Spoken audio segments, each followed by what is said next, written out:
আপনার ইন্টারনেট কি হঠাৎ করে স্লো হয়ে যাচ্ছে? অনেক সময় আমরা বুঝতেই পারি না আমাদের ইন্টারনেট কেউ চুরি করে ব্যবহার করছে। আর নয়, আজকের ভিডিওতে আমি আপনাদেরকে দেখাবো কিভাবে একটি সেটিংস করার মাধ্যমে আপনার চোরদেরকে ব্লক করবেন। এমনকি পাসওয়ার্ড জানা সত্ত্বেও সে কিন্তু ব্যবহার করতে পারবে না। আপনি যদি আমাদের চ্যানেল নতুন হয়ে থাকেন, চ্যানেলটি সাবস্ক্রাইব করার রিকোয়েস্ট থাকবে। তো চলুন কথা না বাড়িয়ে মূল ভিডিওতে যাই। আপনার ওয়াইফাই চোরদেরকে ব্লক করার জন্য আপনি চলে যাবেন আপনার ফোনে ক্রোম ব্রাউজারে। তার আগে অবশ্যই আপনার ওয়াইফাই আপনার ফোনে কানেক্ট করতে হবে। ক্রোম ব্রাউজারে আসার পর সার্চ করবেন টেন্ডা রাউটার লগ ইন।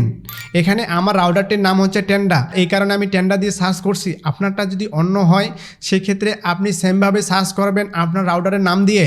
এরপর সবার উপরে লেখা আছে টেন্ডা রাউটার লগ ইন, এটার উপর ক্লিক করবেন।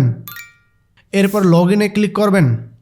লগ ইনে ক্লিক করলে দেখতে পাচ্ছেন এখানে আমার রাউটারটি লগ ইন হয়েছে। এরপর 3 লাইনে ক্লিক করবেন। এরপর ব্যান্ড উইথ কন্ট্রোল, এটার উপর ক্লিক করবেন।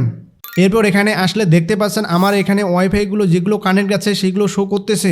এখানে মাঝখানে ডিভাইসটি কিন্তু আমার না, এটি ব্লক করার জন্য এখানে আমি এটিকে অফ করে দিব। অফ করে দিলে সে কিন্তু আর ব্যবহার করতে পারবে না।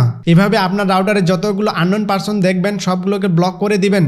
এখানে ব্লক করে দেওয়ার পর আপনার যে ডিভাইসটি সেই ডিভাইসটি কিন্তু নাম দিয়ে রাখতে পারেন। এভাবে 7 দিন পর চেক করবেন আপনার ওয়াইফাই কেউ ব্যবহার করতেছে কি না। যদি দেখেন যে ব্যবহার করতেছে তাহলে এভাবে ব্লক করে দিবেন। তো এই ছিল আজকের ভিডিওটি কেমন লেগেছে তা কমেন্ট করে জানাবেন। আপনার রাউটারে আপনি ব্লক করতে পারলেন কিনা সেটাও কমেন্ট করে জানাবেন। আর এরকম নিত্য নতুন ইনফরমেশনাল ভিডিও পেতে চাইলে আমাদের চ্যানেলটি সাবস্ক্রাইব করে পাশে থাকা বেল আইকনটি অন করে দিবেন। আর যারা ফেসবুক থেকে দেখছেন তারা অবশ্যই আমাদের ফেসবুক পেজটি ফলো করে রাখবেন। সো দেখা হচ্ছে আগামী নতুন কোনো ভিডিওতে। ততক্ষণ পর্যন্ত ভালো থাকবেন, সুস্থ থাকবেন।